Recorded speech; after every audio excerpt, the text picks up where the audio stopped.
Hi friends, welcome back to my channel. ఈరోజు మీకు ఈ సీరియల్లో ఏం జరిగిందో తెలుసుకోవాలి అనుకుంటున్నారా? అయితే వెంటనే మనం సీరియల్లోకి వెళ్ళిపోదాం. ఇక చక్రి అయితే మీనాక్షిని తీసుకుని ఇంటికైతే బయలుదేరతాడు.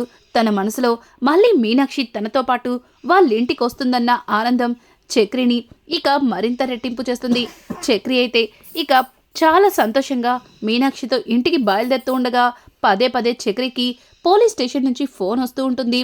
ఇంకా చక్రి అయితే ఇప్పుడు కనుక ఈవిడ ఈ ఫోన్ చూసిందంటే ఖచ్చితంగా నేనే ఇదంతా చేస్తున్నానని నా మీద డౌట్ పడి ఇంటికి రాను పొమ్మంటుందేమో అని చెప్పి ఇక చక్రి భయపడుతూ ఫోన్ని దాచిపెడుతూ ఉంటే మహాలక్ష్మి, ఏంటండి ఫోన్లో ఎవరు, ఎందుకు ఫోన్ లిఫ్ట్ చేయట్లేదు అని అంటుంటే అది అది అదేనండి మనం అని అంటూ ఉండగా సడన్గా చక్రి కార్కి కానిస్టేబుల్ అయితే ఎదురొస్తాడు. ఇక కానిస్టేబుల్ చక్రిని అలాగే మహాలక్ష్మిని చూసి, ఏంటయ్యా స్టేషన్కేనా, నేను కూడా మీతోనే వస్తాను, ఇదిగో నా బైక్ కాస్త రిపేర్ అయింది అని చెప్పి ఇక వాళ్ళతో పాటు కారెక్కి కూర్చుంటాడు. ఒక్కసారిగా మహాలక్ష్మికి ఏమీ అర్థం కాదు. ఇక చక్రి అయితే అది మనల్ని ఒకసారి స్టేషన్కి రమ్మని కాల్ చేశారు, ఇప్పుడు కూడా వాళ్ళేనండి అని చెప్పి ఇక చక్రి చెప్పడంతో మహాలక్ష్మి, మరి దాన్ని చెప్పడానికి ఎందుకు అంతలా ఆలోచిస్తున్నారు, పదండి స్టేషన్కి వెళ్దాం అని చెప్పి ఇక మహాలక్ష్మి అయితే చక్రితో స్టేషన్కి వెళ్తుంది. అక్కడ ఇన్స్పెక్టర్ అయితే రండి, ఏంటయ్యా అన్నిసార్లు ఫోన్ చేస్తుంటే లిఫ్ట్ చేయట్లేదు అని అంటూ ఉంటే వెనుక నుంచి కానిస్టేబుల్, సార్ అతను డ్రైవింగ్లో ఉన్నాడు అందుకే లిఫ్ట్ చేయలేదు అని చెప్తూ ఉంటే ఇక మహాలక్ష్మి వైపు చూసి, ఏమ్మా మీ ఆయన ఫోన్ లిఫ్ట్ చేసి నువ్వేనా మాట్లాడొచ్చు కదా అని చెప్పి ఇక పోలీస్ అయితే మహాలక్ష్మితో మాట్లాడుతూ ఉంటే మహాలక్ష్మి, మా ఆయన ఎవరు అన్నట్టుగా ఇక ఆశ్చర్యపోతూ చూస్తుంది. సరే సరే రండి, ఇదిగోండి మీ పెళ్లి సర్టిఫికేట్ అని చెప్పడంతో ఒక్కసారిగా మహాలక్ష్మి షాక్ అయిపోతుంది. ఇక చక్రి అయితే అయ్య బాబోయ్, ఇక చక్రి అయితే అయిపోయింది, కొంపలు అంటుకున్నాయి, ఏంటి ఇలా చూస్తుంది, ఇప్పుడు ఏం చేస్తుందో అని చెప్పి ఇక చక్రి భయపడుతూ ఉంటే మహాలక్ష్మి అయితే సర్టిఫికేట్ ఏంటి అని మళ్ళీ ఇన్స్పెక్టర్ని అడుగుతూ ఉంటే, అదేంటమ్మా మీ ఇద్దరు రిజిస్టర్ మ్యారేజ్ చేసుకున్నారు కదా, అదిగో దానికి సంబంధించిన సర్టిఫికేట్ మీ ఇద్దరికి పెళ్ళయింది అని చెప్పుకునే ప్రూఫ్ అని చెప్పి ఇక ఇన్స్పెక్టర్ అయితే ఆ సర్టిఫికేట్ని మహాలక్ష్మి చేతికి ఇవ్వడంతో మహాలక్ష్మి, ఏంటి సర్టిఫికేటా అని చెప్పి ఏం చెప్పలేక ఏం మాట్లాడలేక అటు చక్రి వైపు ఇటు ఇన్స్పెక్టర్ వైపు చూస్తూ ఉంటే ఇక ఇన్స్పెక్టర్, ఏంటమ్మా భయపడుతున్నట్టున్నావు, ఇంకా నీకు భయం పాలేదా, చూడండి మీకెట్లాంటి ప్రాబ్లం వచ్చినా ఒక్క ఫోన్ చేయండి, మేమొస్తాం, మీ నాన్నగారికి ఎంత ఆస్తుంటే మాత్రం మాకు సంబంధం లేదు, మీరిద్దరూ ఒకరినొకరు ఇష్టపడి పెళ్లి చేసుకున్నారు, మీకు దగ్గరుండి పెళ్లి చేసింది మేమే, చూడయ్యా నీకు వీళ్ళ ఫాదర్ నుంచి ఎట్లాంటి ప్రాబ్లం వచ్చినా మాకు ఫోన్ చెయ్యి, సరేనా అని చెప్పి ఇక ఇన్స్పెక్టర్ అయితే వాళ్ళిద్దరికీ ధైర్యం చెప్పి అక్కడి నుంచి బయటికి పంపించేస్తాడు. మహాలక్ష్మికైతే ఆ సర్టిఫికేట్ చూస్తుంటే ఒళ్ళు మండిపోతుంది. ఇక చక్రి వైపు చూస్తూ బయటికి రాగానే, ఏంటిదంతా, అయినా రిజిస్టర్ మ్యారేజ్ అంటే ఇద్దరం సంతకాలు పెట్టాలి కదా, కానీ నేను సంతకమే పెట్టలేదు, అసలు ఎప్పుడు పెట్టానో కూడా నాకు తెలియట్లేదు, మరి దీని మీద నా సంతకం ఎలా వచ్చింది, ఆలోచిస్తుంటే ఇదంతా నువ్వే కావాలని చేసావేమో అనిపిస్తుంది, అసలు ఇదంతా జరుగుతుందని నీకు ముందే తెలుసు కదా అని చెప్పి ఇక మహాలక్ష్మి అయితే చక్రిని మాట్లాడనివ్వకుండా తనే గడగడా మాట్లాడేస్తుంది. చక్రి, ఏంటండి మరి ఇంత ఘోరంగా మాట్లాడుతున్నారు, నేనిదంతా ఎందుకు చేస్తాను, అసలు స్టేషన్లో మనిద్దరికి పెళ్లి జరుగుతుందని నేను కలలో కూడా ఊహించలేదు, అయినా మీరే అన్నారు ఇది నిజమైన పెళ్లి కాదని, మరి నిజమైన పెళ్లి కాదన్నప్పుడు మీరు ఎందుకంత కోప్పడుతున్నారు అని చెప్పి ఇక చక్రి అయితే మహాలక్ష్మిని అడుగుతుంటే మహాలక్ష్మి, చూడు నీకు నాకు జరిగింది నిజమైన పెళ్లి కాదని నువ్వు అనుకుంటే సరిపోదు, కానీ ఇక్కడ అది నిజమైన పెళ్లి కాదని ఒక పెద్ద ప్రూఫే ఇచ్చేశారు, ఇది మన పెళ్లి సర్టిఫికేట్, ఏంటిదంతా అని చెప్పి మహాలక్ష్మి అయితే చాలా కోపడుతూ ఉండగా ఇంతలో కానిస్టేబుల్ బయటకొచ్చి, ఏంటయ్యా మొన్నే పెళ్లి చేసుకున్నారు, అప్పుడే గొడవలు పడుతున్నారా, భార్యాభర్తలకి ఇదంతా కామన్, ఏంటమ్మా మీ ఆయన ఏం చేశాడు, ఈ సినిమాకి తీసుకెళ్ళట్లేదా, మల్లెపూలు కొనివ్వట్లేదా అని చెప్పి ఇక కానిస్టేబుల్ అయితే మహాలక్ష్మిని సరదాగా మాట్లాడుతూ ఉంటే మహాలక్ష్మి ఏం మాట్లాడలేక ఇక బాలు వైపు చక్రి వైపు కోపంగా చూస్తుంది. ఇక చక్రి ఏం మాట్లాడలేక కానిస్టేబుల్ వైపు చూసి ఒక రకంగా నవ్వుతాడు. ఇక మహాలక్ష్మి ఇక అక్కడ ఏం మాట్లాడలేక కారెక్కి కూర్చుంటుంది. ఇక చక్రి అయితే అమ్మో కారులో కూర్చుంది, ఇప్పుడు ఇంటికి తీసుకెళ్తే ఏమంటుందో ఏంటో నాకు చాలా భయంగా ఉంది అని చెప్పి ఇక చక్రి కూడా కారులో ఎక్కి కూర్చుంటాడు. ఇంకా మహాలక్ష్మి చక్రి వైపు చూసి చూడు ఇదంతా కాదు కానీ నేను మీ ఇంటికి రాలేను, నన్ను తీసుకెళ్ళి హాస్టల్లో వదిలేసాయి అని అంటుంటే అయ్యో ఏంటండి ఇలా మాట్లాడుతున్నారు, మీరు ఇది పెళ్ళి కాదు అనుకుంటున్నారు, అలాగే నేను కూడా ఇది పెళ్ళి కాదు అనుకుంటున్నప్పుడు ఎందుకండి భయపడుతున్నారు? చూడండి ఇప్పుడు కనుక మీరు నాతో ఇంటికి రాకపోతే మీ అన్నయ్య మళ్ళీ నిన్న మా ఇంటి మీద పడి గొడవ చేస్తున్నట్టు మళ్ళీ మీరెళ్ళి హాస్టల్లో గొడవ చేస్తారు.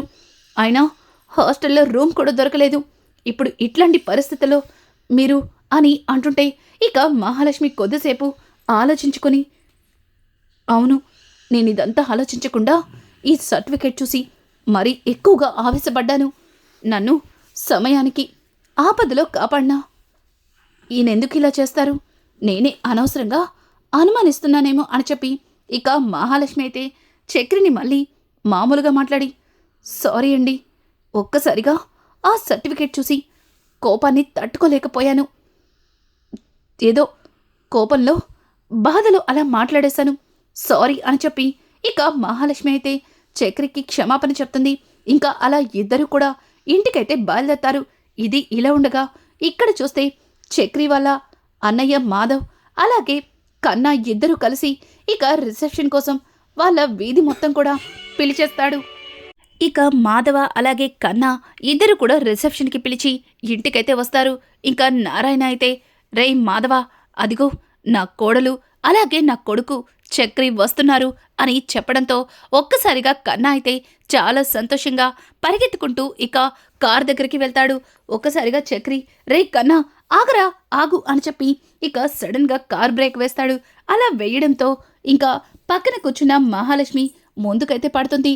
ఇక కన్నా అయితే చాలా సంతోషంగా కార్ డోర్ ఓపెన్ చేసి వదినా వచ్చారా, మీరు మీరు మళ్ళీ రారేమోనని చాలా భయపడ్డాను, మీరిక్కడికి రారని ఇక్కడ అందరూ కూడా మీ గురించి రకరకాలుగా చెప్పుకుంటుంటే నిజంగానే నాకు చాలా భయం వేసింది, కానీ మీరు వచ్చిన తర్వాత నాకు చాలా సంతోషంగా ఉంది. రే అన్నయ్య వదినికి దిష్టి తీయాలరా అని చెప్పి ఇంకా పరిగెత్తుకుంటూ కన్నా లోపలికి వెళ్ళి మళ్ళీ హారతిని తీసుకొస్తాడు. ఇక మహాలక్ష్మి అయితే చక్రితో ఏవండి మీ ఇంట్లో వాళ్ళు రోజు రోజుకి నా గురించి మరీ హోప్స్ పెంచుకుంటున్నారు, ఇప్పటికైనా వాళ్ళకి నిజం చెప్పండి అని చెప్పి ఇక మహాలక్ష్మి అయితే చక్రితో మాట్లాడుతూ ఉంటే చక్రి ఏవండి ఇప్పుడే కదా వచ్చాం, నేను తర్వాత నిదానంగా చెప్తాను, ప్లీజ్ మీకు దండం పెడతాను, అంతవరకు మీరేం మాట్లాడకండి అని చెప్పి ఇక చక్రి అయితే మహాలక్ష్మిని బ్రతమలాడడంతో ఇంకా మహాలక్ష్మి అయితే మౌనంగా ఉండిపోతుంది. ఇంకా కన్నా వాళ్ళిద్దరికీ హారతిస్తుంటే మాధవ నవ్వుతూ అమ్మ మహాలక్ష్మి మళ్ళీ నువ్వు వస్తావా రావా అని మన కన్నా చాలా భయపడ్డాడు, అందుకే వాడు ఊర్లో అందరూ మిమ్మల్ని రకరకాలుగా చెప్పుకుంటుంటే చాలా అంటే చాలా భయపడ్డాడు, మీకు హారతిచ్చి లోపలికి తీసుకురావాలని వాడే స్వయంగా హారతిని తీసుకొచ్చాడంటూ ఇక మాధవ అయితే మహాలక్ష్మితో మాట్లాడుతూ ఉంటాడు. ఇక మహాలక్ష్మి ఎవరితో ఏం మాట్లాడాలో అర్థం కాక మౌనంగా ఉండిపోతుంది. ఇక నారాయణ రే చక్రి ఎక్కడ నువ్వు కోడల్ని తీసుకురావేమోనని ఇంతవరకు ఒక్క పెగ్గు కూడా వేయలేదు, ఇక సంతోషంగా లాగించేస్తాను, రేయ్ ఎక్కడ నా మందు అని చెప్పి ఇక అక్కడి నుంచి నారాయణ అయితే మందు బాటిల్ దగ్గరికి వెళ్ళిపోతుంటాడు. ఇక చక్రి అయితే మహాలక్ష్మిని తీసుకుని లోపలికైతే వెళ్తాడు. ఇక మాధవ రేయ్ చక్రి మీరు అర్జెంటుగా రెడీ అవ్వాలి అని చెప్పడంతో ఒక్కసారిగా ఇద్దరు కూడా ఆశ్చర్యంగా చూస్తారు. అన్నయ్య ఇప్పుడు అర్జెంటుగా రెడీ అవ్వాలా, ఎందుకు ఎక్కడికైనా వెళ్తున్నామా అని అడగడంతో ఇక కన్నా అయితే అన్నయ్య చెప్పానుగా ఇంటికొచ్చినాక మీకొక సర్ప్రైజ్ ఉందని, అదేంటో చెప్పనా, ఈరోజు సాయంత్రం వదనకి నీకు రిసెప్షన్ ఏర్పాటు చేశాం, అని అంటుంటే ఒక్కసారిగా మహాలక్ష్మి ఏంటి రిసెప్షనా అని ఆశ్చర్యపోతుంటే వదినా మీకు సర్ప్రైజ్ భలే నచ్చింది కదా, అందుకే అంతలా ఆశ్చర్యపోతున్నారు కదా అని చెప్పి ఇక కన్నా మాట్లాడుతూ ఉంటే చక్రి నా బోందా ఇప్పుడు మా ఇద్దరిది నిజమైన పెళ్లి కాదని ఆవిడే బయట పెట్టేలా ఉంది అని చెప్పి ఇక చక్రి తన మనసులో అనుకుంటూ కన్నా నేను తర్వాత మాట్లాడతాను, ఏమండి మీరు లోపలికి పదండి అని చెప్పి ఇక మహాలక్ష్మినైతే గదిలోకైతే తీసుకెళ్తాడు. మహాలక్ష్మి ఏంటండి మీ ఇంట్లో వాళ్ళు మనిద్దరిది నిజమైన పెళ్లి అనుకుంటున్నారు, పైగా మనిద్దరి కోసం రిసెప్షన్ ఏర్పాటు చేశామంటున్నారు, అసలు ఏమనుకుంటున్నారండి మీ ఇంట్లో వాళ్ళు? నేనేదో బయట ఉండడానికి వీల్లేక మీ ఇంట్లో ఉంటున్నానని ఇలా రిసెప్షన్లంటూ ఏదేదో చేస్తారా అని చెప్పి ఇక మహాలక్ష్మి అయితే ఈ విషయాన్ని ఇప్పుడే వెళ్ళి వాళ్ళతో చెప్పండి అని చెప్పి ఇక మహాలక్ష్మి అయితే చక్రితో అంటూ ఉంటే చక్రి చూడండి ఇప్పటికిప్పుడు వెళ్ళి మా వాళ్ళతో ఇది నిజమైన పెళ్లి కాదని మనం చేసుకున్నది ఉత్తుత్తి పెళ్ళి అని చెప్తే ఖచ్చితంగా మా ఇంట్లో వాళ్ళు కూడా మీ ఇంట్లో వాళ్ళకి గొడవ చేస్తారు, తర్వాత మనకి ఇక్కడ కూడా స్థానం లేకుండా పోతుంది అని చెప్పి చక్రి మాట్లాడుతూ ఉంటే ఒక్కసారిగా మహాలక్ష్మి అయితే ఇప్పుడు నేను మీతో పాటు మీ పక్కన నుంచొని రిసెప్షన్ చేసుకోవాలంటారా అని చెప్పి ఇక మహాలక్ష్మి అయితే కోప్పడుతుంటే అయ్యో అలా చేయమని నేనెందుకు చెప్తానండి, దాని గురించి నేను ఒకసారి అన్నయ్యతో మాట్లాడతాను, కానీ దయచేసి మీరు ఈ విషయాన్ని ఎవరితో చెప్పద్దు అని చెప్పి ఇక చక్రి ఒక్కడే బయటకొస్తాడు. ఇక మాధవ అయితే రే చక్రి ఏమైందిరా, ఏమంటుందా అమ్మాయి అని అంటుంటే అన్నయ్య అసలు మీరేం చేస్తున్నారు, ఉన్న పలంగా ఈ రిసెప్షన్ ఏంటి, ఇప్పుడిప్పుడే తను వాళ్ళింట్లో వాళ్ళన్న మాటల నుంచి బయటపడడానికి ప్రయత్నిస్తుంది, ఇప్పుడు ఉన్న పలంగా రిసెప్షన్ అంటే తను ఎంత బాధపడుతుంది అని చెప్పి ఇక చక్రి మాట్లాడుతూ ఉంటే దానికి కన్నా అన్నయ్య వదిన అక్కడ విషయాలన్నీ మర్చిపోవాలి, అలాగే వదిన గురించి నీ గురించి ఇక్కడ అందరూ కూడా రకరకాలుగా చెప్పుకుంటున్నారు, ముఖ్యంగా ఆ తాయారు మనింటికి ఆడదిక్కి ఉండదంట, పైగా వచ్చిన వాళ్ళు అలాగే వెళ్ళిపోతారు అంటూ ఆవిడ శాపానికేదో పెద్ద పవర్ ఉందంటూ ఇష్టం వచ్చినట్టు మాట్లాడుతుంది, అందుకే నేను ఈ రిసెప్షన్ కోసం మేమందరం కలిసి ఏర్పాటు చేశాం అని చెప్పి ఇక కన్నా మాట్లాడుతుంటే నారాయణ రేయ్ చక్రి నీ మొహానికి నిజంగానే ఆ అమ్మాయి వద్దని చెప్పి వెళ్ళిపోయిందేమోనని చాలా బాధపడ్డానురా, కానీ ఆ అమ్మాయి నీ మీద చాలా ప్రేమ ఉంది, అందుకే తను మళ్ళీ నువ్వే కావాలనుకుని నీ వెనకమాలే వచ్చింది, రేయ్ ఈ రిసెప్షన్ చెయ్యకపోతే నలుగురిలో ఈ నారాయణ తలెత్తుకోలేడు అని చెప్పి ఇక చక్రి తండ్రి కూడా మాట్లాడుతూ ఉంటే చక్రి అయ్యో మీకందరికీ నేనెలా చెప్పాలి, ఇప్పుడు ఈ రిసెప్షన్ గురించి మహాలక్ష్మి గారిని నేనెలా ఒప్పించాలి అని చెప్పి తన మనసులో బాధపడుతుంటే కన్నా అని చెప్పి ఇక కన్నా వైపు చూడటంతో లోపలికి వెళ్ళి కన్నా ఒక బట్టల బ్యాగ్ని తీసుకొచ్చి చక్రి చేతిలో పెడతాడు. ఒక్కసారిగా చక్రి ఆ బట్టల బ్యాగ్ని చూసి ఏంటిది అని అడగడంతో ఏంటియా ఓపెన్ చేసి చూస్తే నీకే అర్థమవుతుంది, అది బట్టలు వదనకి నీకు వెళ్ళన్నయ్యా వెళ్ళు అని చెప్పి ఇక అందరూ కలిసి బలవంతంగా చక్రిని గదిలోకి తోస్తారు. ఒక్కసారిగా చక్రి ఆ బట్టల బ్యాగ్తో మహాలక్ష్మి ముందుకెళ్ళి నుంచుంటాడు.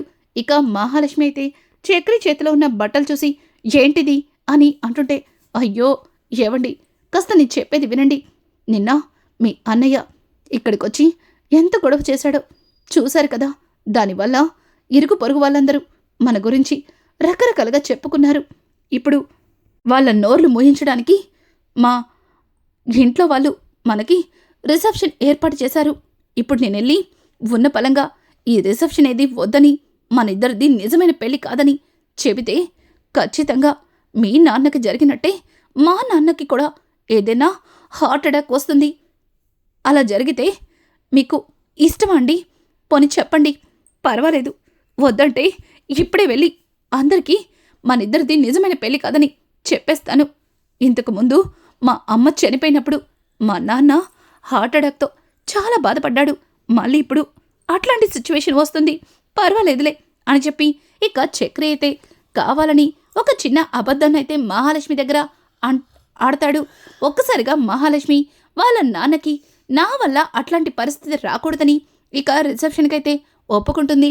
ఇక చక్రి చేతిలో ఉన్న చీరని తీసి కట్టుకుంటుంది.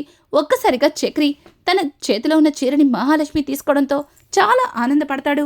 ఇంకా ఇది ఇలా ఉండగా ఇంతలో గాయత్రి అక్కడికొచ్చి, బావా బావా నేను లేకుండానే మీ ఇంట్లో శుభకార్యాలు చేసేస్తున్నారా అని అంటుంటే ఇక మాధవ అయితే, అదేం లేదు గాయత్రి, ఎలాగో మా ఇంట్లో ఏం జరిగినా మీరు రారు కదా, ఒకవేళ నువ్వు వచ్చినా మీ అమ్మ ఒప్పుకోదు కదా, అందుకే మీకు ఈ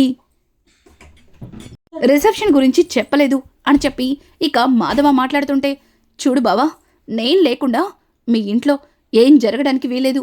ఎంతైనా నేను ఈ ఇంటి పెద్ద కోడల్ని, అసలు ఈ ఇంట్లో మొదటి దీపాన్ని నేనే వెలిగించాలి అనుకున్నాను. కానీ నాకంటే ముందుగానే మరో అమ్మాయి వెలిగించేసింది.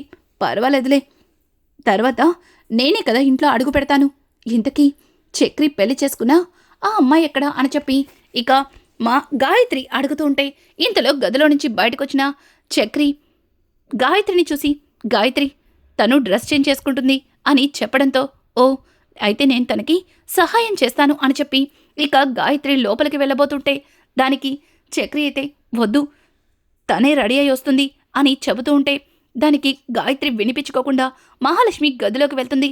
ఒక్కసారిగా మహాలక్ష్మి గాయత్రిని చూసి, ఏయ్ ఎవరు నువ్వు, అలా పర్మిషన్ లేకుండా లోపలికి వచ్చేస్తావా అని అంటుంటే, అయ్యో అందుకు కోప్పడతావేంటి, నేను ఈ ఇంటికి పెద్ద కోడల్ని, త్వరలోనే బావని పెళ్లి చేసుకునేదాన్ని. చూడు, నాకంటే ముందుగా వచ్చి దీపం వెలిగించానని నన్నే ఎవరంటున్నావా అని చెప్పి ఇక గాయత్రి అయితే తన అమాయకత్వంతో మహాలక్ష్మితో మాట్లాడుతూ ఉంటే మహాలక్ష్మి మాత్రం గాయత్రి తనని వరసలు పెట్టి పిలవడంతో అస్సలు ఇష్టం లేక, చూడు అసలు ఇదంతా నిజమేనా అని అంటుంటే ఇంతలో చక్రి బయట లోపలికొచ్చి, ఏ ఆపండి, ఏంటి గొడవ అయిపోయిందా అని చెప్పి ఇక గాయత్రిని బయటికి వెళ్ళమని చెప్తాడు. ఓ అబ్బో, నిన్న కాక మొన్నొచ్చినా ఆ అమ్మాయే ఎక్కువైపోయింది అని అనుకుంటూ గాయత్రి అయితే బయటికి వెళ్తుంది. ఇక రానున్న ఎపిసోడ్స్లో చక్రి అలాగే మహాలక్ష్మి ఇద్దరు కూడా రిసెప్షన్లో భార్యాభర్తలుగా నుంచుంటారా, అలాగే మహాలక్ష్మి వాళ్ళది నిజమైన పెళ్లి కాదని చక్రి ఇంట్లో అందరి ముందు బయట పెడుతుందా? ఇక ఇక్కడ చూస్తే ప్రతాప్ ఆదిలు కలిసి ఇక మహాలక్ష్మి చక్రిల రిసెప్షన్ని ఎలా చెడగొట్టబోతున్నారు. ఇట్లాంటి లేటెస్ట్ ఎపిసోడ్స్ మీకు మరిన్ని కావాలి అనుకుంటే మా ఛానల్ని సబ్స్క్రైబ్ చేసుకోవడం మాత్రం మర్చిపోకండి. Thanks for watching.